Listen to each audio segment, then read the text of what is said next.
Biafra. We know. Afro. We know. We know. BFR, Raffle Jingo. My people, follow who no road. His Excellency Simon Ekpanjoku. Na him they carry us enter Biafra. He they play the show. No be lie. The good guy, Prime Minister of Biafra Republic Government, in exile, went there for Obodo Yibo, Finland. With him government, na him they do the wonder. Say make you join, follow up. He go sweet you for body. Freedom today, better for you and your pikin them. I dey tell you. He can still bring ogbonge raffle draw with big money when you go win. I dey tell you, no be lie. Starting from on the 29th of November, go reach December 3rd. Now this thing dey happen 2024. And make I shock you, the money, it makes sense well. $20 and total winning prize $10,000. A first prize $5,000, third prize $2,000. BFR, no sit down, no sit, because sit down look na dog name. They want from here gather money to build Biafra where you they cry for sins. You go also win too. A referendum is a right to you. Bergie USA is welcoming our Obataobi, His Excellency Prime Minister Mazi Simon Ikpa, to United States USA for a town hall meeting, and Bergie, Texas will be presenting the Kola Nut, Iwa Oji. Therefore we are inviting wonderful people of Biafra, friends of Biafrans, well-wishers and all lovers of freedom to this great event. We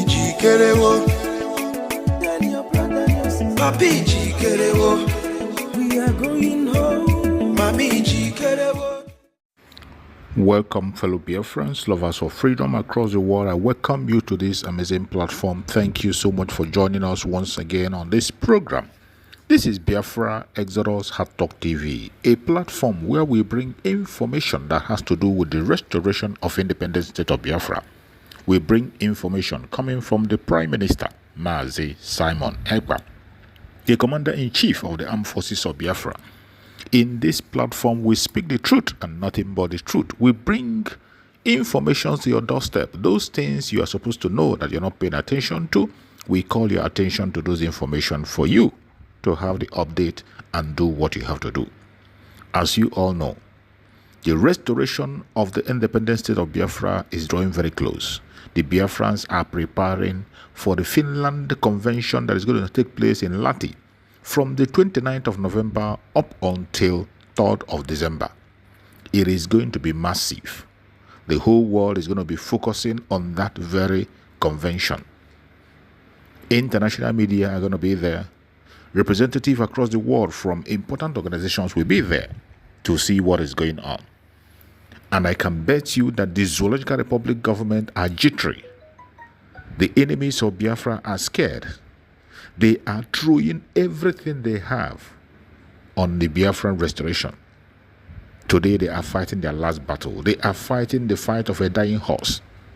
And I bet you nothing can rescue the zoo from the arms of the Biafran people this time. The restoration of the independent state of Biafra is going to happen. The declaration will take place on the 2nd of December. And after then, all hell will break loose. Biafran territory will be defended. As we speak, the zoo is playing all their cards. We woke up and we hear their idiotic appointment that they are giving to the wife of our eternal leader, Dim Odubegwu. We heard on the news that she's been given an appointment in the Zoological Republic, and we are waiting to hear her response. Whatever her response is, either she accepts or she doesn't accept, it won't have any effect on our restoration of Biafra. The Biafran people are committed. It is one man, one vote. More than 50 million people have voted for exit. If anybody at his or her own discretion chose to serve the zoo, let it go ahead and serve the zoo. At the end of the day, the choice is yours, either to live in Biafra land or to stay out of Biafra land. The restoration of independence state of Biafra lies on every one of us. There is nobody that is above the Biafra as a nation. Biafra is a nation that belongs to every one of us, and we are all equal stakeholders. It is one man, one vote. I repeat, one man, one vote. And with the vote we have today, no appointments, no blackmail, no propaganda, no distraction will stop the restoration of independent state of Biafra. If you know what is good for you, make a good choice. Make a good choice. And always remember that whatever choice you make today, whoever you are, whatever choice you make today will determine your fate. And you are going to pay for everything you do for or against Biafra today. My fellow Biafrans, I want to share with you this very discussion on one of their conventional media about that appointment. I want you to pay attention and listen to what they have to say on this platform.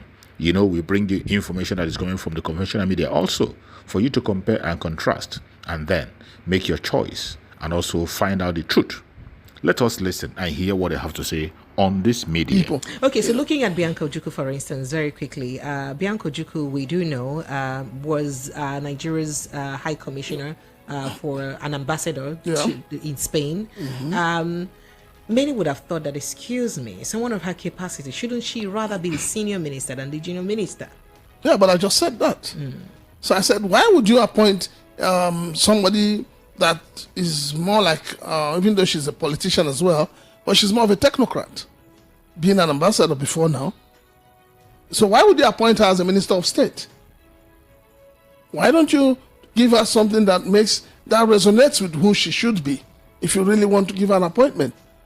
And then if you notice, since this government came to power, I think it was just 2 weeks or 3 weeks back, when Bianca came out and was talking about the release, asking for the release of Nnamdi Kanu. She's been quite calm. So it means, so maybe because she just came out to talk about Nnamdi Kanu, you know, everybody, once you mention Nnamdi Kanu, the government wants to find a way to pacify you. They want to close you. They want to shut you down. They don't want you to talk about. Nobody wants to talk about Nnamdi Kanu. Not even the leaders of the Southeast. They come out in the open during the day. They talk of Nnamdi Kanu. When they go back into their rooms, it's like, no. Oh, wow. Because for me, I see no reason why Nnamdi Kanu is still incarcerated till today. So do you believe that this is one of the reasons why he's still incarcerated? Because his people have not galvanized. See, when Sunday Igboho was picked up and locked up in Benin Republic, isn't it? Yes, please. Your former president, the Ooni of Ife, named them. Wole Soyinka. All the prominent persons in the Southwest came out to speak for him. They went for him. But in the Southeast, nobody speaks for anybody in the Southeast. The greed, the selfishness, the wickedness in the Southeast is alarming. And the leaders in the Southeast are not for the people. They are against the people. But what would they do? What would they do? To do? There's a lot they can do. Because a lot of them are saying that, you just mentioned that, you know, the kind of portfolios that we're giving to the Southeasterners. And it's not just about this administration. The Muhammadu Buhari's administration, for instance, called the Southeasterners the dot in the circle. And you saw the kind of portfolio that was given to them. And the same thing is happening now. See, let me see. So do you blame them? Precious. Sir? Let me be very honest with you. Sometimes when issues revolve about ethnicity, I try to run away from it. You know why? While growing up, I learned from people who believed in this country. I learned from people who believed in one Nigeria. Even some of them died believing in one Nigeria. Okay.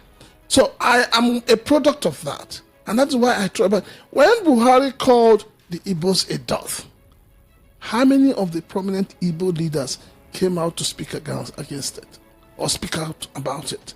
None. Very few of them. They were all hiding their tails between their legs.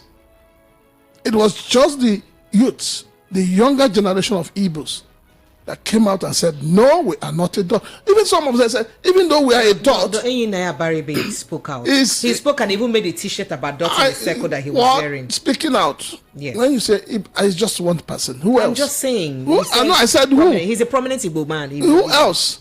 Enyinnaya Baribe is one. Do that to the Southwest. And you will see the routine of people that will come out. Do that to the North. That is when you see solidarity. The Igbos need to begin to think of how to become one.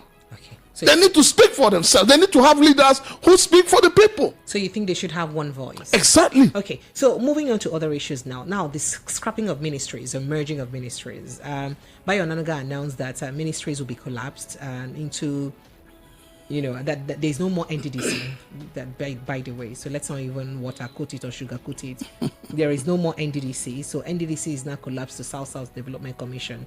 And that. So people have become a bit worried that, especially the Niger Delta people are already agitating. Edwin Clark, elder statesman, complained. He said no, that he will not have it. What differentiates the Niger Delta, which is a cash cow of the Federation, from other ministries? If you have collapsed the Niger Delta Development Commission, the commission set aside to oversee the good, the welfare of the region that houses your natural resources. If you have also joined them or added them like other commissions where you have the Southeast Development Commission, the Southwest, the Northwest, and all that. So what is now the benefit of the people who are the cash cow? Because if oil were in the north, perhaps it would have been a different case. So do you think that agitation is right? I think we need to go a little bit into history to understand why the late Yaradua set up the NDDC. Don't forget, before that, we had the youths, we had the likes of the militants, so to call. That was what they were called then. Yes. I was avoiding to use that name. No. You don't call need them to. the Niger Delta agitators. No. Go You ahead. had militants. You had the likes of Asari Dokubo. You had the likes of Ateketong, and the Ateketong. rest of A them. lot of them. Even Tompolo was part of them. Yes, at that and time. they were Yes. all blowing up the pipelines. And Kidnapping expatriates. Exact- Don't forget that. And then Yaradua was a man who probably would have done better, but the footprint he put on the floor remains there, and he had wisdom. There are things you don't fight with force. Persuasion, negotiation. You give in here, you take from here. Yaradua was that kind of man that had a listening ear. And he was ready to say, okay, my people, I understand what you're going through. I understand your pains. Not like Mr. President Bola Tinubu would say, and yet he will impose tax the next day. But this man would say, I understand your pains. And he takes steps to alleviate it, to find a solution. It is in finding that solution that led to the setting up of NDDC. Whether we like it or not, it worked. It has helped to ensure that the pipelines got secured, the restive youths got reprieve. But that is where we had this famous honorable of the mic. And I'm people coming. have been saying I'm that coming. it has become a conduit pipe for some people to suck money. Coming. Okay, sir. I'm coming. Right. Now, in all of that, whether it became a conduit pipe, which don't forget, your Senate president also, at a point, was said to have put his hands in the jar of the cookie and all of that. But the point is this. Whether there are corrupt systems or corruption in the system, embezzlement and all of that, all that has to do with lack of institutions. It also has to tell you that EFCC and ICPC haven't really done well for Nigerians. They're supposed to be the watchdog. They're supposed to be the ones to bring to book those who have decided to steal from the generality of Nigerians. Have they been doing that? Maybe. Have they been successful? Who knows? They are the only ones who will tell you. But bringing it back, why I decided to talk about history is that the essence of the NDDC was to be able to curb the excesses of the militants and to secure the cash cow. Now, Mr. President waking up and throwing away that instrument that has brought peace to that region. What we have is robbing Peter to pay Paul. And I'll tell you why I'm saying robbing Peter to pay Paul. You take away, you close the ministry of NDDC, you open livestock ministry. Does it make sense? The people from the south or the Niger Delta will now start saying, oh, so it is Other than using our resources to develop the entire Nigeria, you now want to use our resources to develop other regions, so to say. Because now everything is under a commission, isn't it? You have Niger Delta Commission, you have South Commission. So all of them are now come together under one ministry. It means that the money that was earlier allocated to NDDC now has to be shared. Are we doing the same thing in the north, where we have a lot of minerals? Are we doing the same thing? Do you know the amount of gold you have in Zamfara State? Up to KB, down to Niger State, Sokoto State. Do you know the amount of minerals you have in Jos, columbite, tantalite, uranium? Do you know? Has the government been able to harness it to the benefit of all Nigerians? Why do we stay on, one product as a nation? All we think about is oil, oil, oil. And yet, the people are not benefiting from this oil. That is why petrol is now 1,000. And your president comes out and tells you. Fellow Biafrans, after listening to this very discussion on this very media, you will understand that obviously it is only the Biafran people that had the solution to the problem of Nigeria. And today, Biafran government, under the command of our Prime Minister Simon Ekpa, is on top of the game. Every single person in that zoo, politicians, presenters, whoever they are, they all come in online and make their theories. And when you look deeply, you see that they are aligning in one way or the other to what the Biafran government is doing, but they are not bold enough to stand up and pursue the ultimate freedom for their people. Nigeria will never get better. It will get worse by day. The only solution to the problem of Nigeria is disintegration. Let every region go back to whom they are. The regionalism, the tribalism will continue and it will deepen. A very dangerous one. The diversity is very, very dangerous. It will take life, it will cause insecurity, it will cause poverty, it will cause failure, it will cause bad economy. The only solution for every region to begin to live like human that they are, it is to disintegrate that contraption. Let every region go back to their region and begin to build a new foundation where human beings can live as humans. That is all we ask. It is not too much to ask, and I hope every other person out there, no matter your tribe, no matter your religion, no matter what you believe in, should pursue the disintegration of Nigeria to save life. Thank you for watching. See you again on the next program. Airborne.